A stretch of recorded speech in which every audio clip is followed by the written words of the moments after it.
So we dragged him out of retirement again, kicking and screaming out of Surrey into beautiful Somerset, to talk tonight about the Gloster Meteor development. Ladies and gentlemen, Rod Dick.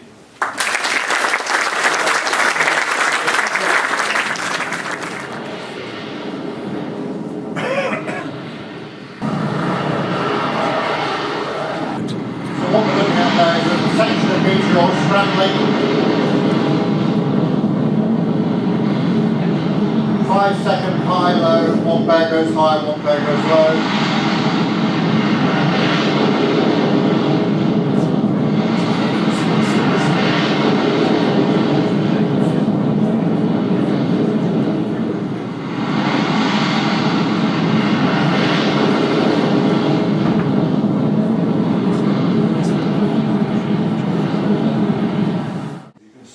Prototypes had.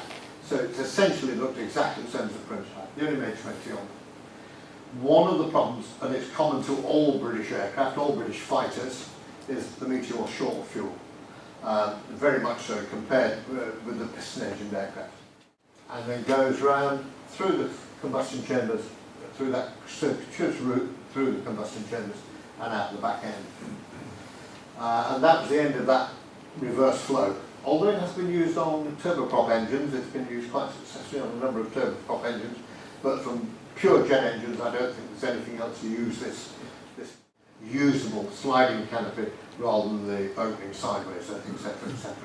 Still got the long wingspan, still got the 43, still got the short nacelles.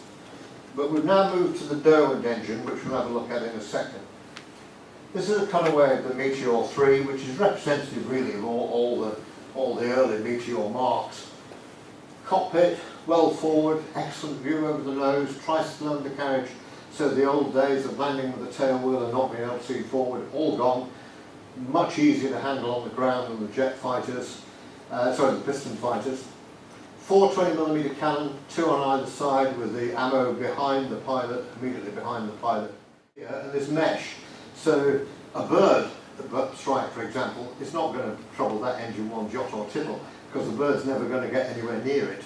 And if it did, it's a very strong compressor, so a very robust engine.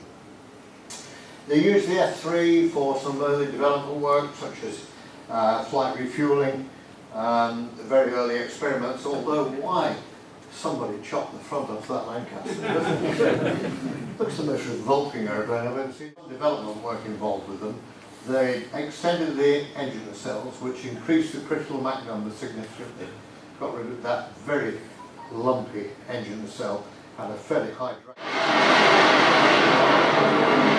After scientific checking, his mean speed was given as 603 miles an hour. Landing at Manston, Greenwood was thought to have secured the world record. Everyone concerned was duly elated, including Margaret Woodfield, the wife who's been acting as secretary and valet to the two pilots. Britannia was being flown by Group Captain Wilson, and as we know, his speed was finally given as the fastest yet. Incidentally, you may have noticed that planes are now approaching the speed of sound. You scarcely hear them until they're alongside.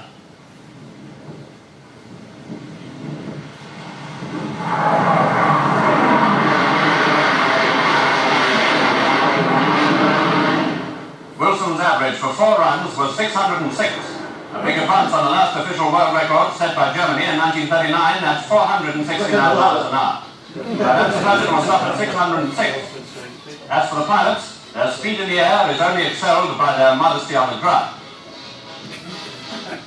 Well, Willie, now we've got the record speeds, I'd like to do the first congratulate on Mark's show. I think it's rather unfair the amount of publicity the pilots are getting over this, and really it should be given to the team behind the machines, and I would particularly like to mention the RAF team who've been so good. For many years.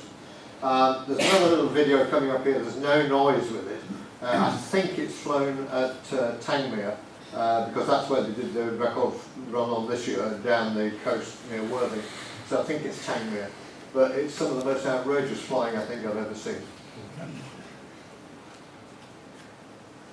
No noise with it, I'm afraid.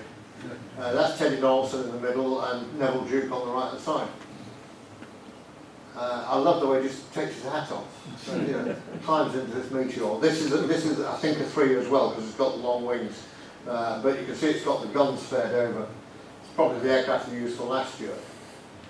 And the ground crew nonchalantly holding on to the intake while the engine's running. That's weird.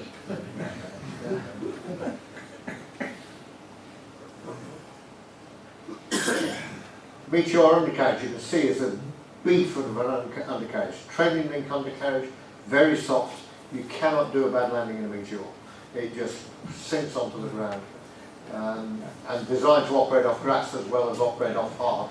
So very, very strong undercarriage. And with those two engine nacelles on full flap out, you get a down effect as you flare, and it cushions the impact completely. Very clean aeroplane, no ventral, so it's only got internal fuel. And as you can see, it's very, very smooth looking aircraft. But then it's doing some flybys for the press. Now this is quite a moderate one, but it gets worse. Or better, depending on the point of view. That's nothing. You ain't saying nothing yet.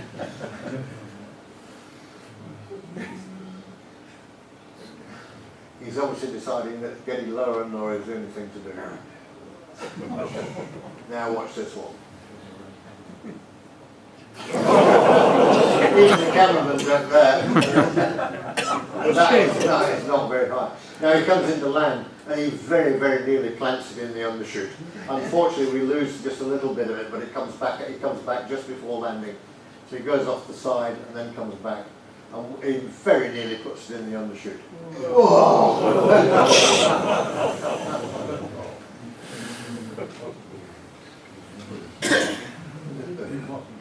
No, it wasn't me, no, Kenny Donaldson. I was about 4 at the time, no 2.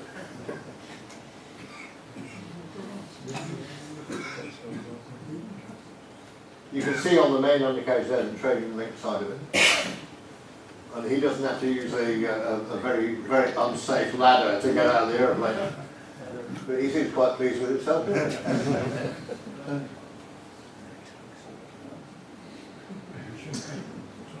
So that was a world record attempts, and very good they were too, and obviously did a lot to help sell the aeroplane overseas.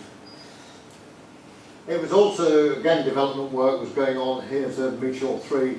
They put 2 hooks on 2 of them. Never intended for continuous use off carriers. It was just for trials purposes. They were very concerned about the wires, and if you look carefully, they've actually removed the undercarriage doors from the Meteor so they wouldn't catch the wires if they had a problem. The F4 was the first production variant with the clip wing. You can see there they chopped a chunk off the wing. The Meteor T7, private venture, as we said, 650 sold, full dual controls. There is not a lot of view from the back cockpit, it has to be said. Not like the Hawk or something like that, where you've got a lovely view, you can see what's going on. In the Meteor 7, you're in a glass house at the back, and it is hard work instructing from the back of that. Than the original round one. Used by Martin Baker. Both Martin Baker's aircraft have got the square fin, and that's one with a photoretic nose, a T7 with a photoretic nose. Moving on to the 8. This principal day fighter. I've mentioned the rudder. The rudder actually came from this back end came from this aircraft called the Ace, which Gloster's built as a single engine aircraft. It was not very successful at all. It never went beyond the prototype stage, and I don't think it did a lot of flying at all. But it took deep breather intakes. Somebody along the line realised that the intake on the Meteor was just a little constricting, and that was then replaced by the Hunter FR10. They wanted to replace the Mosquito, which was obviously the strategic reconnaissance aircraft, and they wanted to replace that with something, and they went to the Meteor. While they went back to the round, it's still switched on as far as I'm aware. Okay. As far as why they went back to the rounded fin, I've no idea. 3 basic variants. You've got the 11. That's the one I've flown down the States. The 12 with the longer nose with American radar in it. 13 is the same as that but tropicalised. And then the 14, which has got this huge long canopy, and a very long nose. Again, no ejection seats in any of those aircraft, so they were just used two up for night fighters. And quite a successful night fighter, I think, given the limitations of a straight wing aeroplane. That's the layout. Again, the fuselage is very, very similar, obviously, but the long nose containing the radar, 95 gallons of gas has disappeared and been replaced by talking ballast. And you've got two cannons in each wing. Sorry, guys, I'm a single-seat pilot. And two cannons in each wing is possible. You obviously put this on the upwind side of the runway. If you put it on the downwind side, you'll start taking out runway lights before you get airborne. Interesting game, and having somebody shooting at you. And I remember a hairy old master pilot once telling me, when you can hear the rounds, they're just on the wingtip. And I heard them once. I did hear them once, and they were just on the wingtip. That aircraft became this two-seater, which I think is gorgeous. I must build a model of that one day. But it was eventually sold to Sweden. And they did this ground attack variant, which had Rato rocket-assisted takeoff. Given the stuff that it could hang on it probably needed rocket-assisted takeoff with the fuel, the bombs, the drop tanks, etc., etc. So, but eventually it was reduced to a standard Mark 8. For development, they had to put a little couple of ancillary fins on the tailplane there because of the destabilising effect of the propellers. But it was all in all quite a successful venture. The aircraft was eventually returned to stock configuration after Rolls had finished all the trials with it. Martin Baker got involved very early on with ejection seat trials, with again a Mark with E416. Bernard Lynch, this gentleman here, was the first live ejectee on the 24th of July. They did the first dummy ejection on the 24th of June 1946, and he did the 24th of July, did the first live ejection. Now bear in mind there were no automatics on this seat. He banged out, he had to separate himself from the seat, and he had to deploy his own parachute. 0 feet, 90 knot ejections, and it's over very, very quickly. Squadron Leader John Fifield is about to make the first live experiment with the Martin Baker ejection seat. Out and up. The seat falls away, the parachute opens, and a safe landing is made.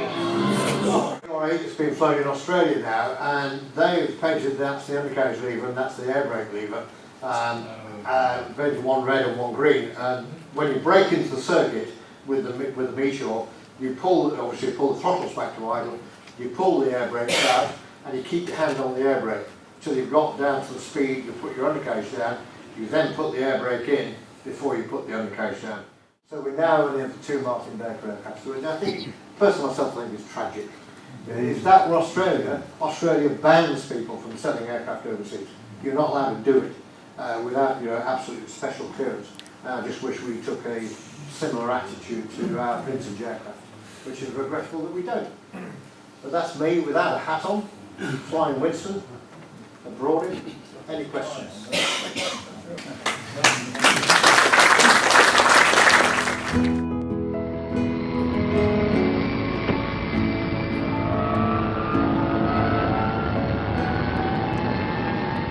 Takeoff that launches a squadron of jets almost simultaneously into the air from a crowded, howling runway like angry falcons.